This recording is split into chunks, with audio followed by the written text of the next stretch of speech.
Class start करते हैं। Previous class 'ਚ ਆਪਾਂ ਡਿਸਕਸ ਕੀਤਾ ਸੀ ਓਜੈਂਸਿਸ ਸਟਰਕਚਰ ਆਫ ਓਮ। ਹੁਣ ਆਪਾਂ ਡਿਸਕਸ ਕਰਦੇ ਹਾਂ ਸਟਰਕਚਰ ਆਫ ਸਪਰਮ। ਸਪਰਮ ਦੇ ਜਿਹੜੇ ਮੇਨ ਪਾਰਟ ਹੈਗੇ ਆ ਐਕਰੋਸੋਮ, ਨਿਊਕਲੀਅਸ ਕਿੱਥੇ ਹੋਏਗਾ ਆਪਣੇ ਕੋਲ। ਐਕਰੋਸੋਮ ਜੋ ਹੈਡ ਦੇ ਬਿਲਕੁਲ ਫਰੰਟ ਤੇ ਲੱਗਿਆ ਹੋਇਆ ਉਹ ਕੀ ਹੋਏਗਾ ਆਪਣੇ ਕੋਲ ਐਕਰੋਸੋਮ ਕੈਪ ਲਾਈਕ ਇਹਦੀ ਸਟਰਕਚਰ ਹੋਏਗੀ। ਉਹਦੇ 'ਚ ਐਂਜ਼ਾਈਮ ਹੋਣਗੇ। ਐਕਰੋਸੋਮ ਦੇ ਵਿੱਚ ਬਹੁਤ ਸਾਰੇ ਐਂਜ਼ਾਈਮ ਹੁੰਦੇ ਆ ਜੋ ਐਗ ਨੂੰ ਫਰਟੀਲਾਈਜ਼ ਕਰਨ 'ਚ ਹੈਲਪ ਕਰਦੇ ਆ। ਐਕਰੋਸੋਮ ਦੇ ਵਿੱਚ ਜੋ ਐਂਜ਼ਾਈਮ ਹੁੰਦੇ ਆ ਉਹ ਐਂਜ਼ਾਈਮ ਤੁਸੀਂ ਲਿਖ ਲਓ। ਸਭ ਤੋਂ ਪਹਿਲਾਂ ਹੈ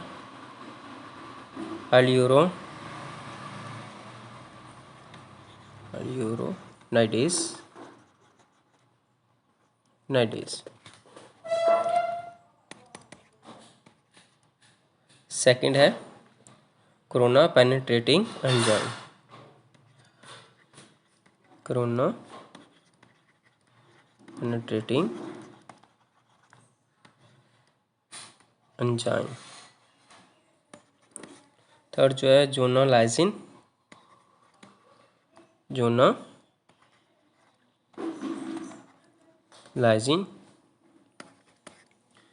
फोर्थ अपने को लाइसोजाइम।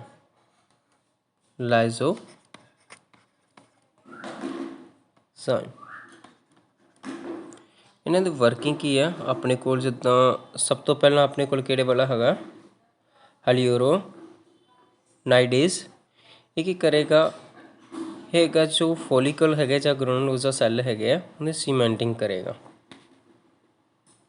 जो सीमेंटिंग होती है और जो अपने कोल एग है एग के उपर वाली जो फस्ट आप कहते सीमेंटिंग है जो प्रिवेंट कर रही है एंट्री स्पर्म की, उस चीज़ को पहला की करेगी डिजोल्व करेगी। सीमेंटिंग जो होएगी फॉलिकल की डिजोल्व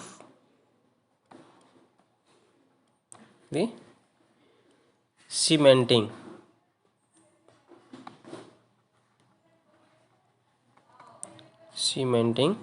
ऑफ फॉलिकल की जो सीमेंटिंग होएगी उसने डिजोल्व करने लिए कौन होएगा हाइल्यूरोनाइडेज। इनकी एक तरह के आप कह सकते हैं एंजाइमेटिक एक्टिविटी जो करेगा जो एग के सब तो ऑटोमोस्ट वाली होएगी जो फॉलिकल नू प्रोटैक्ट कर रही है कि स्पर्म की उहदे च एंट्री ना होए तो उस चीज़ को डिजोल्व करेगी। सैकेंड अपने को है penetrating enzyme. Corona penetrating enzyme जो उसकी लेयर हैगी आ कोरोना दे विच एंटर करने कोरोना के थ्रू स्पर्म की एंट्री होने से हैल्प करेगी और डिजोल्व करेगी कोरोना लेयर में। डिजोल्व कोरोना रेडिएटा जो कोरोना पेनिट्रेटिंग एंजाइम है वो की काम करेगा डिजोल्व कोरोना पेनिट्रेटिंग। और नैक्सट अपने को जोनालाइजिन ये की करे डिजेस्ट कर देगा जोना पेलोसीडा नू digest zona pellucida. And last अपने को लाइसोजाइम ये प्लाज्मा मैम्ब्रेन जो उस साइड की होएगी प्लाज्मा मैम्ब्रेन डिजोल्व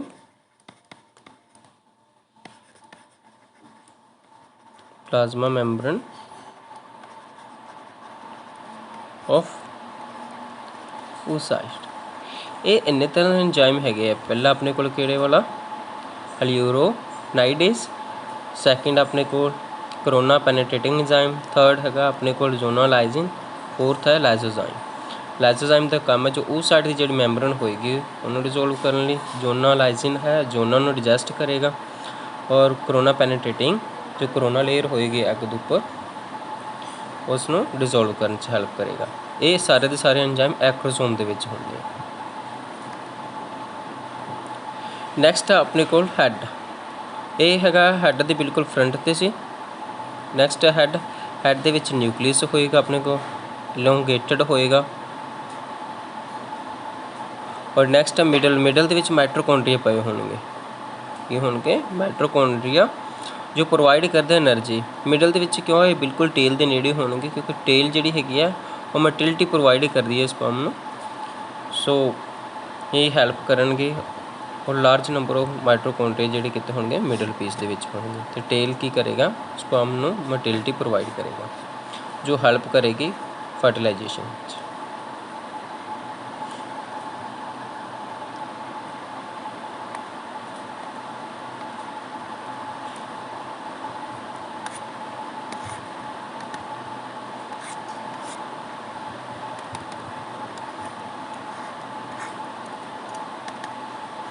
ਨੈਕਸਟ ਆਪਣੇ ਕੋਲ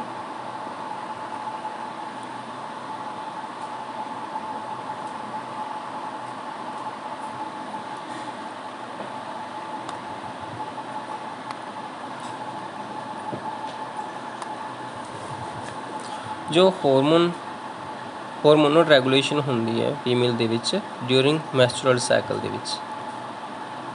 ਮੈਂਸਟਰੁਅਲ ਸਾਈਕਲ ਇਹ ਇੱਕ ਤਰ੍ਹਾਂ ਦਾ ਪੀਰੀਓਡਿਕ, ਜੇ ਆਪਾਂ ਕਹਿ ਲਈਏ ਫਿਕਸ ਹੈ, 28 ਡੇਜ਼ ਅਪਰੋਕਸੀਮੇਟ ਲੈ ਕੇ ਚੱਲਦੇ। 28 ਡੇਜ਼ ਦੇ ਬਾਅਦ ਇਹ ਸਾਈਕਲ ਕੰਪਲੀਟ ਹੁੰਦਾ।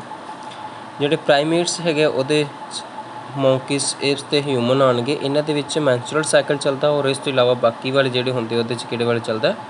ਪੋਸਟਿਵ ਸਾਈਕਲ ਚੱਲਦੇ ਆ। ਔਰ ਜੋ ਪੁਬਰਟੀ ਤੋਂ ਲੈ ਕੇ ਇਹ ਫੇਸ ਚੱਲੇਗਾ। ਮੈਂਸਟਰੁਅਲ ਸਾਈਕਲ ਪੁਬਰਟੀ ਤੋਂ ਲੈ ਕੇ ਲਗਭਗ 50 ਈਅਰਸ ਤੱਕ ਚੱਲਦਾ ਗਾ। ਉਸ ਨੂੰ ਆਪਾਂ ਕੀ ਕਹਿੰਦੇ ਹਾਂ? ਮੇਨਾਰਕ। ਔਰ ਜਦੋਂ ਇਹ ਮੈਂਸਟਰੁਅਲ ਸਾਈਕਲ ਜਿਹੜੇ ਹੈਗੇ ਆ, ਮੈਂਸਟਰੁਅਲ ਸਾਈਕਲ ਆਫ ਹੋ ਜਾਂਦੇ ਆ, ਕਦੋਂ ਹੋਣਗੇ? ਬਿਗਿਨਸ ਕਦੋਂ ਹੁੰਦੇ? ਪੁਬਰਟੀ ਲਗਭਗ 13 ਸਾਲ ਤੋਂ ਲੈ ਕੇ 50 ਈਅਰਸ ਤੱਕ ਜੋ ਚੱਲਦੇ ਆ, ਉਸ ਕੰਡੀਸ਼ਨ ਨੂੰ ਕਹਿੰਦੇ ਮੋਨਾਰਕ। ਔਰ ਜੋ ਕੇਸਿਸ ਜਦੋਂ ਅਬਵ 50 ਜਾਂ 50 ਈਅਰਸ 'ਤੇ ਇਹ ਮੈਂਸਟਰੁਅਲ ਸਾਈਕਲ ਕੀ ਹੋ ਜਾਂਦੇ ਆ? ਬੰਦ ਹੋ ਜਾਂਦੇ ਆ। ਤਾਂ ਉਸ ਚੀਜ਼ ਨੂੰ ਆਪਾਂ ਕਹਿੰਦੇ ਆ ਮੈਨੋਪਾਉਜ਼ ਕੰਡੀਸ਼ਨ। ਔਰ ਰਿਪਰੋਡਕਟਿਵ ਫੇਜ਼ ਕਿਹੜੇ ਵਾਲਾ ਹੈਗਾ ਆਪਣੇ ਕੋਲ? ਮੋਨਾਰਕ ਤੋਂ ਲੈ ਕੇ 50 ਈਅਰਸ ਤੱਕ ਕਿਹੜੇ ਵਾਲਾ ਹੈਗਾ? ਇਹ ਰਿਪਰੋਡਕਟਿਵ ਫੇਜ਼ ਹੈ। ਇਸ ਦੇ ਵਿੱਚ ਕੀ ਹੈ? ਰਿਪਰੋਡਕਸ਼ਨ ਹੋ ਸਕਦੀ ਹੈ।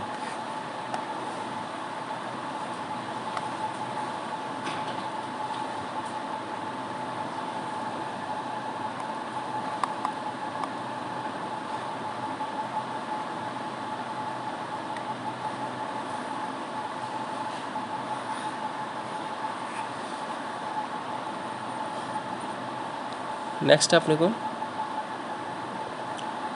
ਜੋ ਸਾਈਕਲ ਅਕਰ ਹੁੰਦਾ ਗਾ, ਇੱਕ ਹੀ ਆਪਣੇ ਕੋਲ ਅਗਰ ਐਗ ਓਵਮ ਜੋ ਹੈ ਉਹ ਅਨਫਰਟੀਲਾਈਜ਼ਡ ਰਹਿੰਦਾ ਤਾਂ ਇਹ ਸਾਈਕਲ ਕੰਟੀਨਿਊ ਹੁੰਦਾ ਰਹਿੰਦਾ ਗਾ।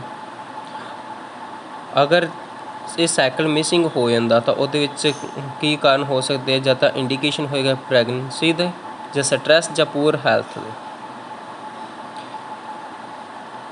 ਜਾਂ ਤਾਂ ਜਦੋਂ ਆਪਾਂ ਕਹਿ ਸਕਦੇ ਹਾਂ ਕਨਸੀਵ ਹੋ ਜੇ, ਉਦੋਂ ਵੀ ਮੈਂਸਟਰੁਅਲ ਸਾਈਕਲ ਕੀ ਹੋ ਜਾਂਦੇ ਆ? ਐਬਸੈਂਟ ਹੋ ਜਾਣਗੇ। In case of stress, poor health ਜਿਹੜੀ ਹੋਏਗੀ ਉਹਦੇ ਵਿੱਚ ਇਹ ਸਾਈਕਲ ਕੀ ਹੋ ਸਕਦੇ ਆ? ਇਹ ਐਬਸੈਂਟ ਹੋ ਸਕਦੇ ਆ। ਔਰ ਐਵਰੇਜ ਡਿਊਰੇਸ਼ਨ ਕਿਹੜੀ ਹੈਗੀ? 20 ਏਜ ਤੋਂ 29। ਔਰ 20 ਏਜ ਤੋਂ 29 ਡੇਜ਼ ਦੇ ਜੋ ਹੈ ਇਹਦੇ ਵਿੱਚ ਈਵੈਂਟਸ ਹੁੰਦੇ ਆ। ਆਪਾਂ ਈਵੈਂਟ ਡਿਸਕਸ ਕਰਦੇ ਹਾਂ। 1 ਡੇਜ਼ ਤੋਂ ਲੈ ਕੇ 28 ਡੇਜ਼ ਤੱਕ ਦਾ ਜੋ ਈਵੈਂਟਸ ਚੱਲਦੇ ਆ ਉਹਨੂੰ ਆਪਾਂ ਡਿਸਕਸ ਕਰਦੇ ਹਾਂ 1 ਬਾਏ 1।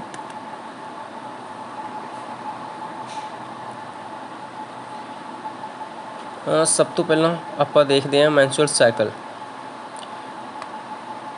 28 ਡੇਜ਼ ਦਾ ਜੋ ਪੀਰੀਅਡ ਹੈ ਉਹਦੇ 'ਚ ਫਸਟ ਫੇਸ ਹੈਗਾ ਮੈਂਸਟਰੁਅਲ ਸਾਈਕਲ। ਮੈਂਸਟਰੁਅਲ ਸਾਈਕਲ ਦੀ ਡਿਊਰੇਸ਼ਨ ਕਿੰਨੀ ਹੈਗੀ ਹੈ? ਪਹਿਲੇ 3 ਤੋਂ 5 ਦਿਨ। ਇਹ ਉਹ ਫੇਸ ਹੈ ਜਦੋਂ ਬਲੀਡਿੰਗ ਹੁੰਦੀ ਪਈ ਹੈ। ਕੀ ਹੋਏਗਾ ਇਸ ਦੇ ਵਿੱਚ? ਕੀ ਹੋਏਗਾ? 3 ਤੋਂ 5 ਦਿਨ ਵਿੱਚ ਬਲੀਡਿੰਗ ਹੋਏਗੀ। ਔਰ ਇਹਨੂੰ ਆਪਾਂ ਫਸਟ ਜਿਹੜਾ ਹੈਗਾ ਇਹ ਬਲੀਡਿੰਗ ਫੇਸ ਵੀ ਕਹਿ ਦਿੰਦੇ ਹਾਂ। ਫਸਟ ਵਾਲਾ ਜਿਹੜਾ 3 ਤੋਂ 5 ਡੇਜ਼ ਹੈਗਾ ਬਲੀਡਿੰਗ ਫੇਸ। ਔਰ ਲਗਭਗ ਪਰ ਡੇ 20 ml ਜੋ ਹੈ ਆਪਣੇ ਕੋਲ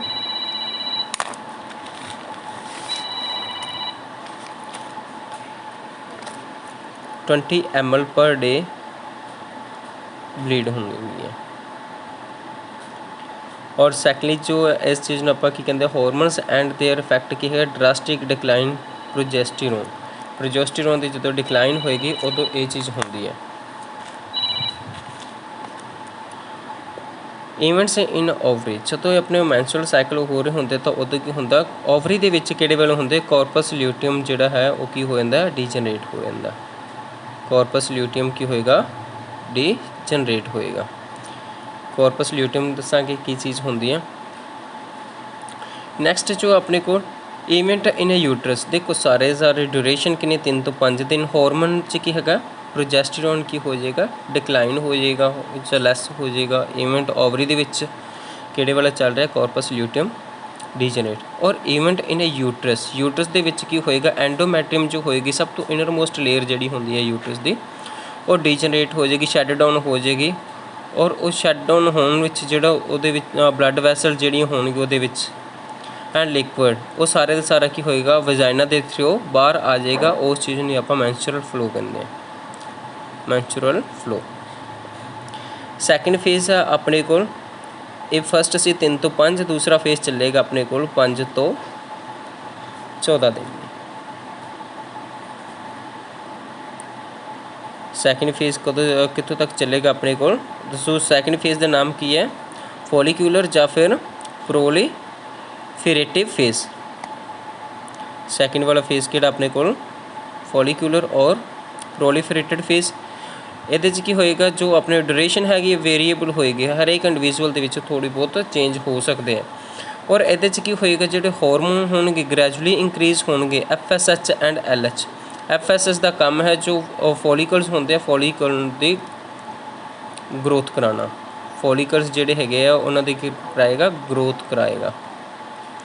ग्रोथ होएगी उन्हां दी मैच्योरेशन होएगी LH एंड उहदे नाल की होएगा एस्ट्रोजन। क्योंकि जो फॉलिकल ग्रोथ कर रहे होंगे आप अगे करिया जो थिका लेयर होंदी है थिका इंटरना बनता तो वो एस्ट्रोजन की सिक्रीशन करांदा। तो सेम चीज़ FSH फॉलिकल ग्रो कराएगा। और जो फॉलिकल ग्रो हो रहे होंगे तो वो जो कॉन्सिक्वेंसिस की होंगे एस्ट्रोजन भी फॉलिकल तो सिक्रीट होएगा। और इवेंट जो ओवरी के हो रहे होंगे ओवरी के की होएगा primary follicles gradually mature to Graafian follicle. FSH ते LH किते वर्क कर रहे हैं ये प्राइमरी फॉलिकल ते कर रहे हैं। प्राइमरी फॉलिकल ते एक्ट करने तो जो अपने को प्राइमरी फॉलिकल्स है उन्होंने मैच्योर कराएंगे और मैच्योर करा के ग्राफियन फॉलिकल बनवाएंगे। ग्राफियन फॉलिकल हो गया। और एंडोमैट्रियम उदों की यार रीजनरेट हो रही होएगी। देखो पहला तो शट डाउन हो गई 1 तो 5 दिन फिर 5 तो अगे 14 दिन तक की होएगी वो वापस तो रीजनरेट हो रही होएगी। और रीजनरेट होके ये उसका फेज़ किहड़े वाला है प्रोलीफरेशन वाला। और 14 डेज़ ये फिक्स है कि 14 डेज़ से जोड़ा है मिडल होएगा। मिडल के 14 डेज़ होएगा 28 का जो मिड आप देखते हैं 14 डेज़ 40 डेज़ जोड़ा है ये 14 डेज़ जोड़ा ये ओव्यूलेशन पीरियड होएगा। 14 दिन बाद चाहे लास्ट तो आप कह दी साइकिल कंप्लीट तो 14 दिन पहला जो मैंसुरल साइकिल जो कंप्लीट होंगे उस तो 14 दिन पहला ये फिक्स होंदा कि 14 दिन पहला की होंदा है ओव्यूलेशन होंदी है। और FSH तो LH पीक ते होंगे जो ओव्यूलेशन होनी है ये दोनों की होंगे पीक ते। LH तो मोस्टली मतलब इतना पीक तो होंदा है उस चीज़ का अचानक इस पीक आना उस चीज़ में की कहते हैं LH सर्ज कहते हैं। की कहते हैं LH सर्ज। LH सर्ज कदों है जदों अपने को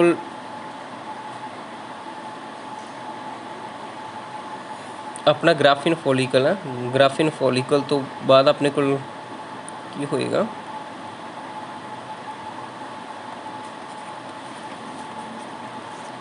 अपना ओसाइड पिया हुआ ओवम ये अपना की है ग्राफियन फॉलिकल।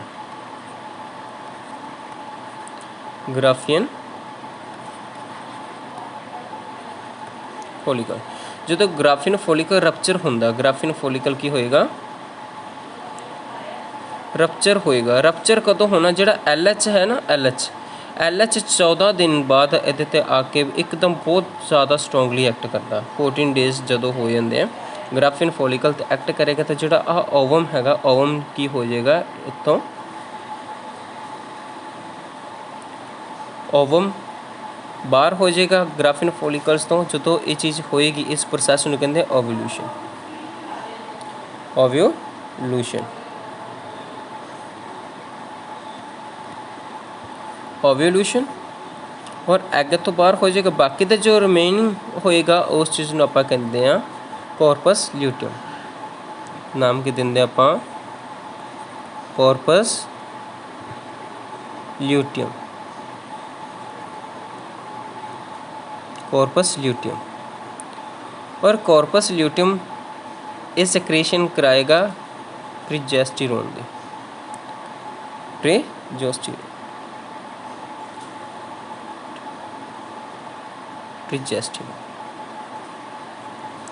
कॉर्पस ल्यूटियम कितनी सेक्रेशन कराएगा प्रोजेस्टेरोन दी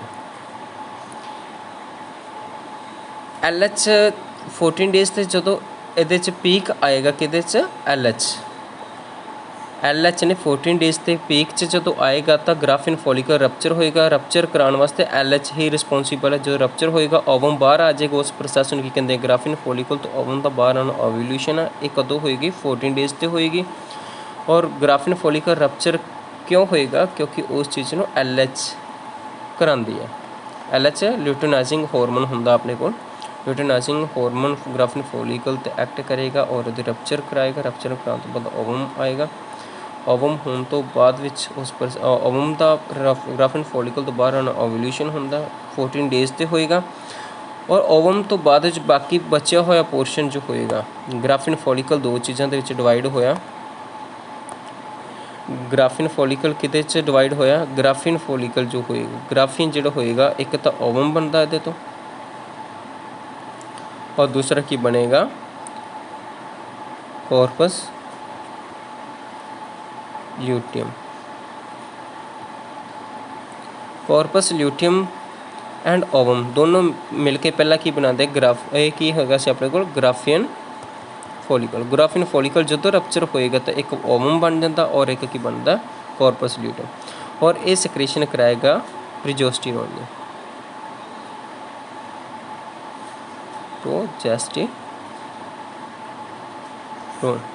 प्रोजेस्टेरोन एक हार्मोन है जो अगर उस तो बाद ओवम अगर फर्टिलाइज्ड हो जाता तो प्रोजेस्टेरोन जो है ये जो एंडोमेट्रियम है उसको मेनटेन करता है प्रेगनेंसी लिए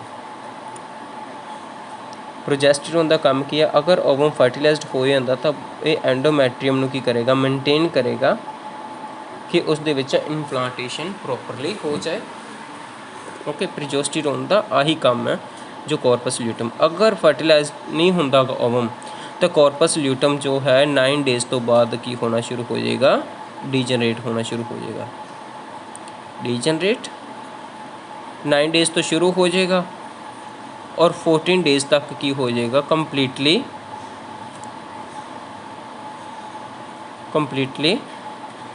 डीजनरेट जो कम्प्लीटली डीजनरेट हो गया था उस चीज़ को आप कहते हैं जो तो कम्प्लीटली डीजनरेट हो गया तो ये चेंज हो जाएगा कॉर्पस अल्बिकन्स जो तो कम्प्लीटली की हो गया डीजनरेट होगा 14 दिन तो बाद तो एक ही फॉर्म कर लेगा transform to corpus albicans LH surge को तो कहते 14 डेज़ से जो तो LH की अमाउंट पीक तो हो जाती है तो आ देखो आ ग्राफ तो अगर आप देखते हैं ये पिट्यूटरी हार्मोन है और LH का पीक कदों आया 14 डेज़ से ओव्यूलेशन में तो इस चीज़ को LH सर्ज कहते हैं नैक्सट अपने को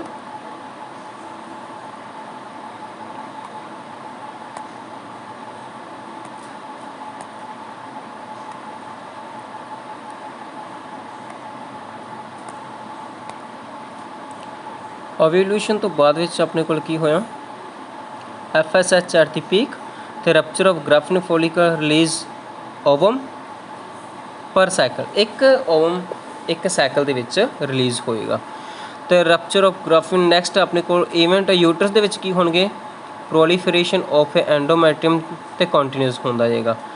ਆਪਣੇ ਕੋਲ ਜੋ ਪ੍ਰੋਲੀਫਰੇਟ ਜਿਹੜੀ ਹੈਗੀ ਸੀ ਸਟੇਜ, ਉਦੋਂ ਵੀ ਐਂਡੋਮੈਟਰੀਅਮ ਰੀਜਨਰੇਟ ਹੋ ਰਹੀ ਸੀ ਅਤੇ ਪ੍ਰੋਲੀਫਰੇਟ ਹੋਈ ਹੈ, ਹੁਣ ਵੀ ਪ੍ਰੋਲੀਫਰੇਟ ਹੋ ਰਹੀ ਹੈ। ਨੈਕਸਟ ਆਪਣੇ ਕੋਲ ਲਿਊਥਲ ਜਾਂ ਸਕ੍ਰੇਟਰੀ ਫੇਜ਼। ਲਿਊਥਲ ਜਾਂ ਸਕ੍ਰੇਟਰੀ ਫੇਜ਼ ਦੇ ਵਿੱਚ ਕੀ ਹੋਏਗਾ ਆਪਣੇ ਕੋਲ, ਇਹ 14 ਦਿਨ ਦਾ ਫਿਕਸ ਹੈਗਾ। ਓਵੂਲੇਸ਼ਨ ਤੋਂ ਬਾਅਦ ਵਿੱਚ ਸਕ੍ਰੀਸ਼ਨ ਆਫ ਪ੍ਰੋਜੈਸਟਰੋਨ ਅਤੇ ਐਸਟ੍ਰੋਜਨ ਦੀ ਹੋਏਗੀ। ਐਸਟ੍ਰੋਜਨ ਦਾ ਕੰਮ ਹੈ ਸੈਕੰਡਰੀ ਜਿੰਨੇ ਵੀ ਕਰੈਕਟਰ ਹੋਣਗੇ ਫੀਮੇਲ ਦੇ, ਉਹਦੇ ਲਈ ਰਿਸਪੋਂਸੀਬਲ ਹੈ।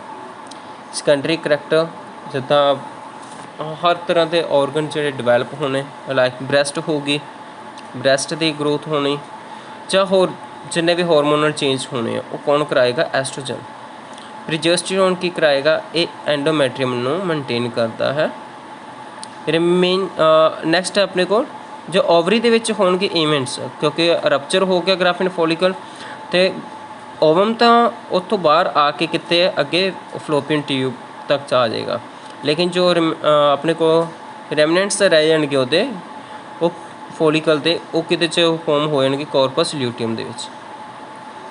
ਅਤੇ ਨੈਕਸਟ ਇਵੈਂਟ ਯੂਟਰਸ ਦੇ ਵਿੱਚ ਕੀ ਹੋਏਗਾ, ਐਂਡੋਮੈਟਰੀਅਮ ਮੇਨਟੇਨ ਹੋ ਜਾਏਗਾ, ਓਵਮ ਰਿਮੇਨਸ ਅਨਫਰਟੀਲਾਈਜ਼ਡ ਰਹੇਗਾ, ਐਂਡੋਮੈਟਰੀਅਮ ਜਿਹੜੀ ਹੈਗੀ ਆ ਸਲੱਜ ਆਫ ਹੋ ਜਾਏਗੀ, ਮੇਕਿੰਗ ਏ ਨਿਊ ਸਾਈਕਲ। ਇਹ ਉਦੋਂ ਹੋਏਗਾ ਜਦੋਂ ਐਗ ਕੀ ਹੋ ਗਿਆ, ਅਨਫਰਟੀਲਾਈਜ਼ਡ ਰਹਿ ਗਿਆ, ਤਾਂ ਉਦੋਂ ਤੋਂ ਫਿਰ ਕੀ ਹੋਣਾ ਸ਼ੁਰੂ ਹੋ ਜਾਏਗਾ, 28 ਡੇਜ਼ ਤੋਂ ਬਾਅਦ ਤੋਂ ਐਂਡੋਮੈਟਰੀਅਮ ਫਿਰ ਤੋਂ ਡੀਜਨਰੇਟ ਹੋਣੀ ਸ਼ੁਰੂ ਹੋ ਜਾਏਗੀ, ਔਰ ਫਿਰ ਕੀ ਹੋ ਜਾਏਗੀ, ਸਲੱਜ ਆਫ ਹੋ ਜਾਏਗੀ, ਔਰ ਨੈਕਸਟ ਸਾਈਕਲ ਫਿਰ ਤੋਂ ਸ਼ੁਰੂ ਹੋ ਜਾਏਗਾ। ਹੁਣ ਗ੍ਰਾਫ ਦੇ ਹੈਲਪ ਨਾਲ ਸਮਝਦੇ ਆਪਾਂ।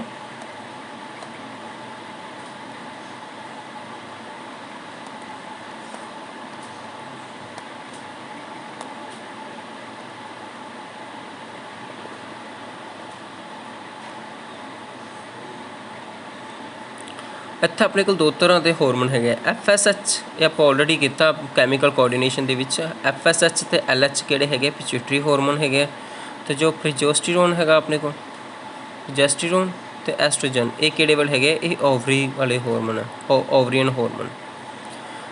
ਫਸਟ 5 ਡੇਜ਼ ਜਿਹੜਾ ਹੈਗਾ ਆਪਣੇ ਕੋਲ ਕੀ ਹੈਗਾ, FSH ਅਤੇ LH ਕੀ ਹੈਗੇ, ਡਰਾਸਟਿਕ ਕੰਡੀਸ਼ਨ ਦੇ ਵਿੱਚ ਡਿਕਲਾਈਨ, ਇਹਨਾਂ ਦੀ ਜੋ ਵੈਲਿਊ ਹੈ ਬਿਲਕੁਲ ਲੋ ਹੈ, ਔਰ ਦੂਸਰੇ ਵਾਲੇ ਵੀ ਓਵਰੀਅਨ ਹਾਰਮੋਨ ਜਿਹੜੇ ਹੈਗੇ ਇਹ ਵੀ ਬਿਲਕੁਲ ਲੋ ਹੈ। ਜਦੋਂ 5th ਤੋਂ ਨੈਕਸਟ ਡੇ ਜਿਹੜਾ ਹੁੰਦਾ, ਐਂਡੋਮੈਟਰੀਅਮ ਕੀ ਹੋ ਰਹੀ ਹੈ, ਹੁਣ ਪ੍ਰੋਲੀਫਰੇਟ ਹੋ ਰਹੀ ਹੈ। ਪ੍ਰੋਲੀਫਰੇਟ ਹੋ ਰਹੀ ਹੈ 14 ਦਿਨ ਤੱਕ ਕੀ ਹੋ ਰਹੀ ਹੈ, ਪ੍ਰੋਲੀਫਰੇਟ। ਅੱਜ ਜੋ ਥਿਕਨੈਸ ਦੱਸ ਰਹੀ ਹੈ ਆਹ ਵਾਲੀ ਚੀਜ਼, ਇਹ ਐਂਡੋਮੈਟਰੀਅਮ ਦੀ ਥਿਕਨੈਸ ਹੈ ਕਿ ਕਿੱਦਾਂ ਰੀਜਨਰੇਟ ਹੋ ਰਹੀ ਹੈ। ਪ੍ਰੋਲੀਫਰੇਟ ਹੋ ਰਹੀ ਹੈ 14 ਦਿਨ। ਜਦੋਂ 14 ਦਿਨ ਹੋਏਗੇ ਤਾਂ 14 ਦਿਨ ਕੀ ਕਰ ਰਿਹਾ, ਆਪਣੇ ਕੋਲ ਜੋ FSH ਹੈ ਐਂਡ LH ਹੈ, ਇਹ ਦੋਨੋਂ ਹਾਰਮੋਨ ਕੀ ਕਰ ਰਹੇ ਹੈ, ਸਿਕ੍ਰੀਸ਼ਨ ਕਰਾ ਰਿਹਾ, ਔਰ ਇਹ ਜੋ ਓਵਰੀਅਨ ਫੋਲੀਕਲ ਹੈ, ਆਹ ਦੇਖੋ ਨਾਲ ਫੇਜ਼ ਚੱਲ ਰਿਹਾ ਸਾਰੇ ਦੇ ਸਾਰੇ। ਫਸਟ 5 ਡੇਜ਼ ਤੱਕ ਜੋ ਸਟੇਜਸ ਆਈਆਂ, ਵੈਲਿਊ ਜਿਹੜੀ FSH ਅਤੇ LH ਦੀ ਥੋੜ੍ਹੀ ਹੈ, ਉਸ ਤੋਂ ਬਾਅਦ ਜਿੱਦਾਂ ਜਿੱਦਾਂ ਹੋਏ FSH ਅਤੇ LH ਕੰਟੀਨਿਊਸਲੀ ਸਿਕ੍ਰੀਸ਼ਨ ਉਹਦੀ ਕੀ ਕਰ ਰਹੀ ਹੈ, ਪ੍ਰਾਇਮਰੀ ਫੋਲੀਕਲ ਨੂੰ ਮੈਚਿਓਰ ਕਰਾ ਰਹੀ ਹੈ, ਔਰ ਮੈਚਿਓਰ ਫੋਲੀਕਲ ਹੋ ਗਿਆ। ਮੈਚਿਓਰ ਫੋਲੀਕਲ ਤੋਂ ਬਾਅਦ ਵਿੱਚ ਆਪਣੇ ਗ੍ਰਾਫਿਨ ਫੋਲੀਕਲ 14 ਦਿਨ ਬਾਅਦ ਕੀ ਹੋਏਗਾ, ਗ੍ਰਾਫਿਨ ਫੋਲੀਕਲ ਰਪਚਰ ਹੋਇਆ। ਰਪਚਰ ਹੋਣ ਤੋਂ ਬਾਅਦ ਓਵਮ ਵਿੱਚੋਂ ਕੀ ਹੋ ਗਿਆ, ਰਿਲੀਜ਼ ਹੋ ਗਿਆ। ਆਹ 14 ਡੇਜ਼ 'ਤੇ ਓਵੂਲੇਸ਼ਨ ਹੋਈ। ਓਵੂਲੇਸ਼ਨ ਹੋਣ 'ਤੇ ਆਪਣੇ ਕੋਲ ਓਵਮ ਬਾਹਰ ਆ ਗਿਆ, ਔਰ ਆਹ ਬਾਕੀ ਵਾਲਾ ਪੋਰਸ਼ਨ ਆਪਣੇ ਕੋਲ ਕਿਹੜਾ ਹੈਗਾ, ਰੈਮਨੈਂਟਸ ਹੈਗਾ ਗ੍ਰਾਫਿਨ ਫੋਲੀਕਲ ਦਾ। ਰਪਚਰ ਕਦੋਂ ਹੋਇਆ, ਜਦੋਂ LH ਸਰਜ ਆਇਆ।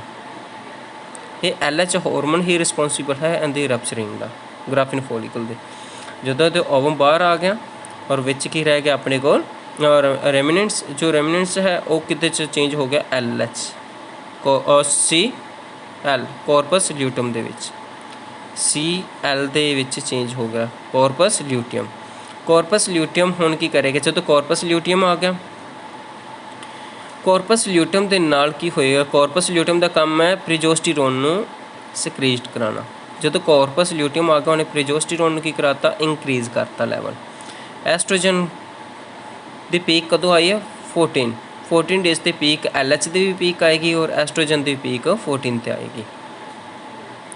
ਓਕੇ, ਐਸਟ੍ਰੋਜਨ ਕਿਉਂ ਪੀਕ 'ਤੇ ਹੈ, ਕਿਉਂਕਿ ਜੋ ਥਿੱਕਾ ਇੰਟਰਨਾ ਸੀ ਉਸਨੇ ਐਸਟ੍ਰੋਜਨ ਨੂੰ ਸਿਕ੍ਰੀਟ ਕਰਾਇਆ। ਐਸਟ੍ਰੋਜਨ ਨੂੰ ਜਦੋਂ ਸਿਕ੍ਰੀਟ ਕਰਾਇਆ ਤਾਂ ਉਹ ਕੀ ਹੈ, ਮੈਚੂਰੇਸ਼ਨ ਹੋ ਰਹੀ ਹੈ ਉਹਦੀ। FSH ਵੀ ਕੰਮ ਕਰ ਰਿਹਾ ਮੈਚੂਰੇਸ਼ਨ 'ਤੇ, ਐਸਟ੍ਰੋਜਨ ਵੀ ਕੀ ਕਰਾ ਰਿਹਾ, ਜੋ ਥਿੱਕਾ ਐਕਸਟਰਨਾ ਸੀ ਉਹਦੇ ਅੱਗੇ ਮੈਚੂਰੇਸ਼ਨ ਕਰਾ ਰਿਹਾ ਹੈਗਾ। ਜੋ ਆਪਣੇ ਕੋਲ ਸੈਕੰਡਰੀ ਫੋਲੀਕਲ ਸੀ ਉਸ ਦੀ ਮੈਚੂਰੇਸ਼ਨ ਕਰਾ ਗ੍ਰਾਫਿਨ ਫੋਲੀਕਲ, ਔਰ FSH ਵੀ ਫੋਲੀਕਲ 'ਤੇ ਕੰਮ ਕਰ ਰਿਹਾ, ਦੋਨੋਂ ਫੋਲੀਕਲ 'ਤੇ। ਲੇਕਿਨ ਜਿਹੜਾ ਆਪਣੇ ਕੋਲ LH ਹੈ ਇਹ 14 ਡੇਜ਼ 'ਤੇ ਪੀਕ ਹੋ ਗਿਆ, ਕਿਉਂਕਿ ਇਹਨੇ ਜੋ ਮੈਚਿਓਰ ਫੋਲੀਕਲ ਹੋਏਗਾ ਉਹਦੀ ਰੈਪਚਰ ਕਰਾਉਣੀ ਹੈ। ਜਦੋਂ ਰੈਪਚਰ ਹੋਇਆ, ਐਵੋਲੂਸ਼ਨ ਹੋਈ, ਓਵਮ ਬਾਹਰ ਆ ਗਿਆ, ਬਾਕੀ ਬਚਾ ਹੋਇਆ ਕਾਰਪਸ ਲਿਊਟਮ ਬਣ ਗਿਆ। ਕਾਰਪਸ ਲਿਊਟਮ ਨੇ ਕੀ ਕਰਾਉਣਾ, ਪ੍ਰੋਜੈਸਟੀਰੋਨ ਨੂੰ ਸਕ੍ਰੀਟ ਕਰਾਉਣਾ। ਜਦੋਂ ਕਾਰਪਸ ਲਿਊਟਮ ਆਇਆ ਤਾਂ ਉਹਨੇ ਕੀ ਕੀਤਾ, ਪ੍ਰੋਜੈਸਟੀਰੋਨ ਦੇ ਲੈਵਲ ਨੂੰ ਇੰਕਰੀਜ਼ ਕਰਤਾ। ਜਦੋਂ ਇੰਕਰੀਜ਼ ਕਰੇਗਾ LH ਸਰਜ ਤੋਂ ਬਾਅਦ ਫਿਰ ਤੋਂ ਡਿਕਲਾਈਨ ਹੋਣੇ ਸ਼ੁਰੂ ਹੋ ਜਾਂਦੇ FSH ਅਤੇ LH। ਇਹ ਕਦੋਂ ਹੋਣਗੇ ਡਿਕਲਾਈਨ? ਇਹ ਡਿਕਲਾਈਨ ਪ੍ਰੋਜੈਸਟੀਰੋਨ ਲੈਵਲ 'ਤੇ ਹੀ ਹੋਣਗੇ। ਜਦੋਂ ਕਾਰਪਸ ਲਿਊਟਮ ਨੇ ਇੰਕਰੀਜ਼ ਕੀਤਾ ਲੈਵਲ ਪ੍ਰੋਜੈਸਟੀਰੋਨ ਦਾ, ਪ੍ਰੋਜੈਸਟੀਰੋਨ ਇੱਕ ਵਾਰੀ ਤਾਂ ਹਾਈ ਹੋ ਗਿਆ, ਹਾਈ ਹੋਏਗਾ ਤਾਂ ਅਗਰ ਫਰਟੀਲਾਈਜੇਸ਼ਨ ਨਹੀਂ ਹੁੰਦੀ ਤਾਂ ਇਹਦੀ ਹਾਈ ਵੈਲਿਊ ਜਿਹੜੀ ਹੈਗੀ ਹੈ ਉਹ ਪਿਚਿਟਰੀ ਨੂੰ ਕੀ ਕਰੇਗੀ, ਨੈਗੇਟਿਵ ਫੀਡਬੈਕ ਦੇਗੀ। ਹੈਪੋਥੈਲਮਸ ਤੱਕ ਕੀ ਦੇਗੀ, ਹੈਪੋਥੈਲਮਸ ਨੂੰ ਨੈਗੇਟਿਵ ਫੀਡਬੈਕ ਦੇਗੀ ਕਿ ਪ੍ਰੋਜੈਸਟੀਰੋਨ ਦਾ ਲੈਵਲ ਹਾਈ ਹੋ ਚੱਲਿਆ। ਹਾਈ ਹੋਏਗਾ ਅਤੇ ਪ੍ਰੋਜੈਸਟੀਰੋਨ ਕੀ ਹੋ ਜਾਏਗਾ, ਹਾਈ ਹੋਣ ਨਾਲ LH ਅਤੇ FSH ਕੀ ਹੋ ਜਾਣਗੇ, ਡਿਕਲਾਈਨ ਹੋ ਜਾਣਗੇ। ਦੇਖੋ ਆ ਹੈਗੇ ਇੱਥੇ, ਫਿਰ ਇਹ ਹੌਲੀ ਹੌਲੀ LH ਅਤੇ FSH ਕੀ ਹੋ ਜਾਂਦੇ, ਡਿਕਲਾਈਨ ਹੋਣੇ ਸ਼ੁਰੂ ਹੋ ਜਾਂਦੇ ਆ। ਇੱਕ ਵਾਰੀ ਪਹਿਲਾਂ ਪ੍ਰੋਜੈਸਟੀਰੋਨ ਦਾ ਲੈਵਲ ਵਧਿਆ, ਨੈਗੇਟਿਵ ਫੀਡਬੈਕ ਮਿਲੀ, ਫਿਰ ਉਸ ਤੋਂ ਬਾਅਦ ਵਿੱਚ ਹੈਪੋਥੈਲਮਿਕ ਪਿਚਿਟਰੀ ਤੋਂ ਪ੍ਰੋਜੈਸਟੀਰੋਨ ਦੀ ਜਿਹੜੀ ਹੈ ਸਿਕ੍ਰੀਸ਼ਨ ਉਹਨੂੰ ਘਟਵਾਉਂਦਾ ਜਾਏਗਾ। ਉਸ ਤੋਂ ਬਾਅਦ ਫਿਰ ਐਸਟ੍ਰੋਜਨ, ਜਦੋਂ ਘਟਾਉਂਦਾ ਜਾਏਗਾ ਪ੍ਰੋਜੈਸਟੀਰੋਨ ਨੇ ਹੀ ਮੇਨਟੇਨ ਕਰਨਾ ਸੀ ਐਂਡੋਮੈਟਰੀਅਮ ਨੂੰ। ਜਦੋਂ ਪ੍ਰੋਜੈਸਟੀਰੋਨ ਲੈਵਲ ਡਿਕਰੀਜ਼ ਹੋ ਰਿਹਾ, ਡਿਕਰੀਜ਼ ਹੋਣ ਦੇ ਨਾਲ ਐਂਡੋਮੈਟਰੀਅਮ ਨੂੰ ਜਿਹਨੇ ਮੇਨਟੇਨ ਕਰਕੇ ਰੱਖਣਾ ਸੀ, ਐਂਡੋਮੈਟਰੀਅਮ ਫਿਰ ਤੋਂ ਕੀ ਹੋ ਜਾਏਗੀ, 28 ਡੇਜ਼ ਤੋਂ ਬਾਅਦ ਕੀ ਹੋ ਜਾਏਗੀ, ਸਲਜ ਆਊਟ ਹੋਣੀ ਸ਼ੁਰੂ ਹੋ ਜਾਏਗੀ ਜਾਂ ਡੈਮੇਜ ਹੋਣੀ ਸ਼ੁਰੂ ਹੋ ਜਾਏਗੀ। ਕਿਉਂ ਹੋਈ? ਕਿਉਂਕਿ ਪ੍ਰੋਜੈਸਟੀਰੋਨ ਦਾ ਲੈਵਲ ਕੀ ਹੋ ਗਿਆ, ਡਾਊਨ ਹੋ ਗਿਆ। ਕਿਉਂ ਹੋਇਆ? ਨੈਗੇਟਿਵ ਫੀਡਬੈਕ ਕਰਕੇ।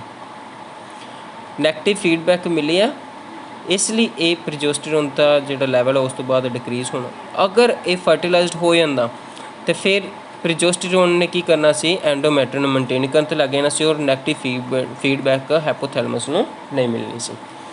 ਅਗਰ ਨਹੀਂ ਮਿਲਦੀ ਤਾਂ ਫਿਰ ਐਂਡੋਮੈਟਰੀਅਮ ਸਟਰੋਂਗ ਹੁੰਦੀ ਜਾਂਦੀ, ਥਿਕ ਹੁੰਦੀ ਜਾਂਦੀ, ਸੋ ਦੈਟ ਕਿ ਇਹਦੇ 'ਚ ਇੰਪਲਾਂਟੇਸ਼ਨ ਈਜ਼ਲੀ ਹੋ ਜਾਂਦੀ ਔਰ ਮੇਨਟੇਨ ਹੋ ਜਾਂਦੀ। ਪ੍ਰੋਜੈਸਟੀਰੋਨ ਦਾ ਲੈਵਲ ਇੰਕਰੀਜ਼ ਹੋਣ ਕਰਕੇ ਨੈਗੇਟਿਵ ਫੀਡਬੈਕ ਮਿਲਦਾ। ਨੈਗੇਟਿਵ ਫੀਡਬੈਕ ਮਿਲਣ ਕਰਕੇ ਹੈਪੋਥੈਲਮਸ ਜਿਹੜੇ ਹੈਗੇ ਪਿਚਿਟਰੀ ਹਾਰਮੋਨ ਨੂੰ ਵੀ ਡਿਕਲਾਈਨ ਕਰ ਦਿੰਦੀ ਔਰ ਪ੍ਰੋਜੈਸਟੀਰੋਨ ਨੂੰ ਵੀ ਕੀ ਕਰ ਦਿੰਦੀ ਹੈ, ਡਿਕਲਾਈਨ ਕਰ ਦੇਗੀ। ਜਦੋਂ ਪ੍ਰੋਜੈਸਟੀਰੋਨ ਡਿਕਲਾਈਨ ਹੋਇਆ ਤਾਂ ਐਂਡੋਮੈਟਰੀਅਮ ਕੀ ਹੋ ਜਾਂਦੀ ਹੈ, ਸਲਜ ਆਊਟ ਹੋ ਕੇ ਚਲੀ ਜਾਏਗੀ। ਔਰ ਫਿਰ ਤੋਂ ਨੈਕਸਟ ਸਾਈਕਲ ਲਈ ਫਿਰ ਤੋਂ FSH ਐਂਡ LH ਕੰਟੀਨਿਊਲੀ ਕੰਮ ਕਰਨਾ ਸ਼ੁਰੂ ਕਰਨਾ ਸਟਾਰਟ ਕਰ ਦਿੰਦੀ ਹੈ। ਇਸੇ ਮੈਂਸਟਰੁਅਲ cycle, if ovum get fertilized, endometrium is maintained by progesterone. Necessary for implantation and other event for the pregnancy. During a pregnancy, all event of a menstrual cycle stop. ਜਦੋਂ pregnancy ਹੋਏਗੀ ਫਿਰ ਬਾਕੀ ਸਾਰੇ event ਕੀ ਹੋ ਜਾਂਦੇ ਆ, stop ਹੋ ਜਾਂਦੇ ਆ। ਮੈਂਸਟਰੁਅਲ ਹਾਈਜਨ ਇਹਦੇ 'ਚ ਕੀ ਹੈ ਕਿ ਆਪਾਂ ਸਫਾਈ ਕਿੱਦਾਂ ਕਰ ਸਕਦੇ ਹਾਂ। Maintenance of hygiene and sanitation during the menstrual cycle is very important. Take a bath and clean yourself regularly and napkin ਜਾਂ ਫਿਰ ਹੋਮਮੇਡ ਪੈਡ ਜਿਹੜੇ ਆ ਆਪਾਂ ਨੂੰ ਸੈਨੀਟਰੀ ਪੈਡ ਯੂਜ਼ ਕਰਨੇ ਚਾਹੀਦੇ ਆ। ਸੈਨੀਟਰੀ ਪੈਡ ਜੋ ਹੈ ਆਪਾਂ ਨੂੰ 4 ਤੋਂ 5 ਘੰਟੇ ਬਾਅਦ ਚੇਂਜ ਕਰਨਾ, ਡਿਸਪੋਜ਼ ਕਰਨਾ। ਜੋ ਵੀ ਯੂਜ਼ਡ ਹੋ ਗਿਆ ਨੈਪਕਿਨ ਉਸਨੂੰ ਡਿਸਪੋਜ਼ ਆਫ ਕਰਨਾ ਐਂਡ ਹੈਂਡ ਵਾਸ਼ ਜ਼ਰੂਰ ਕਰਨੇ ਆ। ਇਹ ਸਾਰੇ ਜੋ ਆਪਾਂ ਮੈਂਸਟਰੁਅਲ ਸਾਈਕਲ ਹਾਈਜਨ ਯੂਜ਼ ਕਰਨੀ ਆ। ਔਰ ਇਹ ਸਾਰੇ ਦਾ ਸਾਰਾ ਕਿਸੇ ਹਾਰਮੋਨਲ ਚੇਂਜ 'ਚ ਹੁੰਦੇ ਮੈਂਸਟਰੁਅਲ ਸਾਈਕਲ ਦੇ ਵਿੱਚ ਉਹ ਸੀ। ਇਹਦੇ 'ਚ 2 ਤਰ੍ਹਾਂ ਦੇ ਹਾਰਮੋਨ, ਇੱਕ ਪਿਚਿਟਰੀ ਹਾਰਮੋਨ, ਇੱਕ ਕਿਹੜੇ ਵਾਲੇ ਹੈਗੇ ਆ, ਓਵਰੀਨ ਹਾਰਮੋਨ। ਔਰ ਆਹ ਵਾਲੇ ਸਾਈਕਲ ਜਿਹੜੇ ਚੱਲ ਰਹੇ ਇਹ ਓਵਰੀਨ ਫੋਲੀਕਲ ਦੇ ਚੱਲ ਰਹੇ। FSH ਅਤੇ LH ਕੀ ਕਰ ਰਹੇ, ਡਿਵੈਲਪਮੈਂਟ ਐਂਡ ਮੈਚੂਰੇਸ਼ਨ 'ਚ ਕੰਮ ਕਰ ਰਹੇ। LH ਇੰਕਰੀਜ਼ ਹੋਏਗਾ 14 ਡੇਜ਼ 'ਤੇ ਓਵੂਲੇਸ਼ਨ ਹੋ ਜਾਏਗੀ। ਓਵੂਲੇਸ਼ਨ ਦੇ ਵਿੱਚ ਓਵਮ ਬਾਹਰ ਆਏਗਾ, ਨਾਲ ਬਾਕੀ ਬਚਿਆ ਹੋਇਆ ਜਿਹੜਾ ਉਹ ਕਾਰਪਸ ਲਿਊਟਮ ਬਣ ਜਾਏ। ਕਾਰਪਸ ਲਿਊਟਮ ਪ੍ਰੋਜੈਸਟੀਰੋਨ ਨੂੰ ਇੰਕਰੀਜ਼ ਸਕ੍ਰੀਟ ਕਰਾਏਗਾ ਅਤੇ ਪ੍ਰੋਜੈਸਟੀਰੋਨ ਲੈਵਲ ਹਾਈ प्रोजेस्टेरोन का लैवल जदों हाई हो जाएगा, अगर इसकी नैगेटिव फीडबैक मिल गई हैपोथैलेमस में, उदों ही मिलेगी जदों इंपलांटेशन ना हुई होए जां फर्टिलाइज्ड ना होया होए, तो उस केस नैगेटिव फीडबैक मिलेगी और एक ही हो जाएगा प्रोजेस्टेरोन का लैवल डाउन, तो फिर उसके नाल बाकी सारे हार्मोन का लैवल की हो जाएगा डाउन हो जाएगा, तो एंडोमैट्रियम जी हैगी है वो स्लज आउट हो जाएगी।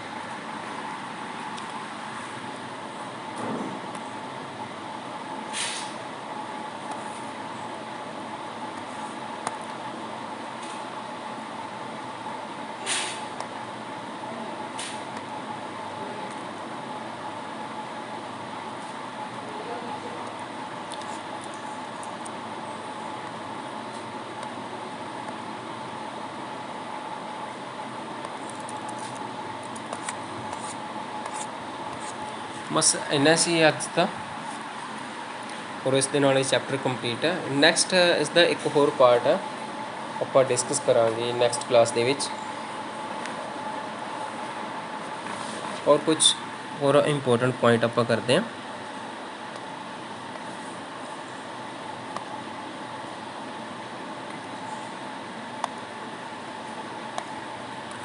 पूरी लाइफ साइकिल दे विच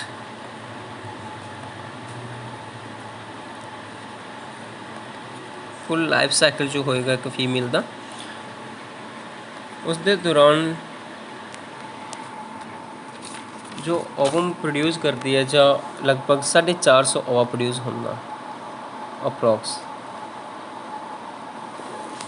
450 ओवा प्रोड्यूस होंदा, और ये जिहड़े हैगे आ मैंस्ट्रुअल साइकिल लास्ट 50 ईयर्स तक चलते हैं, 50 साल की एज तक ये चीज़ां चलदियां, और हरेक मैंस्ट्रुअल साइकिल दे विच एक सिंगल जो हैगा अपने को सिंगल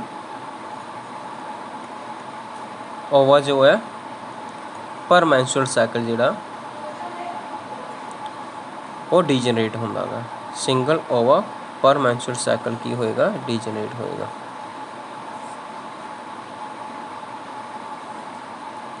और समटाइम की होंदा कई फीमेल्स के विच और जो ओवा है हरेक मैंस्ट्रुअल साइकिल के विच अल्टरनेट ओवरी तो ये होंदा गा, अल्टरनेट ओवरी जिहड़ी है अल्टरनेट ओवरी तो ये चीज़ होंदी है। अगर एक पहले लैफ्ट वाले ओवरी तो अगर होया मैं ओवा प्रोड्यूस, तो नैक्सट साइकिल के विच कितों होएगा राइट तो, राइट वाली ओवरी तो, एक लैफ्ट और नैक्सट साइकिल के विच राइट तो। और कुछ इदां दे भी कंडीशनस हो जाती हैं, कई बार मैंस्ट्रुअल साइकिल च आपां मैंस्ट्रुअल साइकिल नहीं समटाइम स्पोनटेनियस एवोल्यूशन हो जाती है, स्पोनटेनियस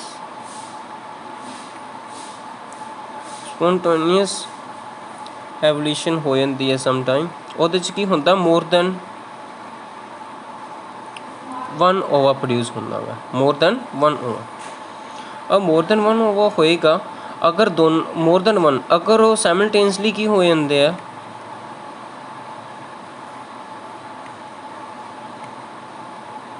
साइमल्टेनियसली फर्टिलाइज्ड हो जान,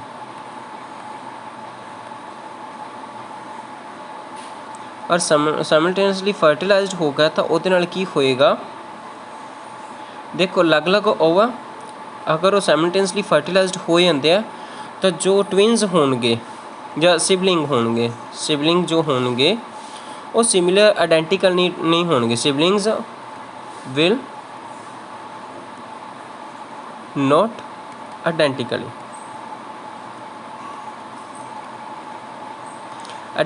नहीं होणगे, वो सिबलिंग की होणगे अलग अलग, उन्होंने चेहरे भी अलग होणगे, और इदां दे केस वाले जिहड़े होंदे उन्होंने आपां की कहंदे आ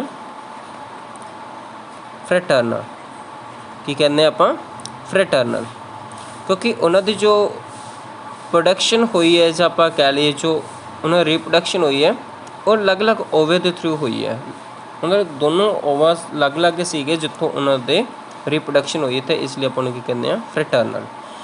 अगर सिंगल ही एग तो हो जाते, सिंगल एग तो की बनया जाइगोट, जाइगोट तो अगे की बनना अपने को ब्लास्टुला स्टेज होनी है। अगर ब्लास्टूला अगे की हो जाता डिवाइड हो जाए दो इक्वल पार्ट दे विच, ब्लास्टूला अगर की हो जाता दो डिवाइड हो जाए टू केसिस दे विच, ठीक 1 and 2 पार्ट्स दे विच, तो दोनों पार्ट्स अगे उन्होंने दोनों के कोलों अगे होएगी ability to generate one individual. अगर फस्ट पार्ट हैगा ये भी एक इंडिविजुअल प्रोड्यूस कर सकता, सैकेंड पार्ट जो होएगा वो भी एक इंडिविजुअल प्रोड्यूस कर सकता। तो इस केस दे विच देखो एक जायगोट उनका सिंगल ही फर्टिलाइजेशन होई ना, जायगोट कदों हुंदा जो सिंगल ही फर्टिलाइजेशन होए, एक ओवम तो एक स्पर्म की। तो उस केस में जो अपने को बनेगा उस चीज़ को आप कह देंगे जायगोट तो ब्लास्टूला स्टेज, ब्लास्टूला स्टेज तो अगे जो अपने को बनने, अगर वो ब्लास्टूला स्टेज तो आके हाफ डिवाइड हो जाता तो उन्होंने दोनों की एबिलिटी होएगी कि वो अगे की है इंडिविजुअल रिप्रोड्यूस कर सकते। तो उस केस अपने को बनने आइडेंटिकली ट्विंस। आइडेंटिकल ट्विंस तो क्योंकि जायगोट तो अगे ब्लास्टूला स्टेज तो अगे उन्होंने डिवाइडेशन हुई है, लेकिन जोड़े फर्टर्नल होंगे सिबलिंग उहदे च की है दोनों जो होंगे सिबलिंग्स वो की है अलग अलग ओवा की फर्टिलाइजेशन हुई तो उत होया, लेकिन एक है जायगोट, जायगोट के विच की हुंदा सिंगल ओवा और स्पर्म की फर्टिलाइजेशन तो बाद नैक्सट स्टेज जो होएगी जो जायगोट मल्टी सैल्ड होया तो ब्लास्टूला स्टेज, ब्लास्टूला तो अगे डिवाइडेशन होगी तो उस चीज़ आइडेंटिकल ट्विंस बनते हैं। अज की क्लास इन्नी ही, नैक्सट क्लास आपां होर डिस्कस करांगे।